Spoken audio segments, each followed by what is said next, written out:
This is Paul Kennedy reporting from Moruya, Thursday, 3rd of March at approximately midday. The water is still rising, although it hasn't broken the banks as yet.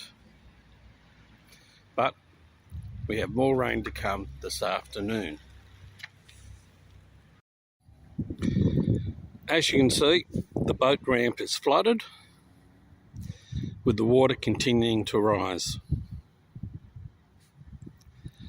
The river is running fairly quickly, but it looks like we're still pretty safe here. The steps that led down to the side of the river are now completely underwater.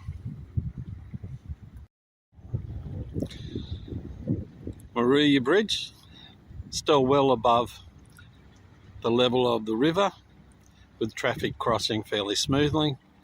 We even have some sunshine at the moment.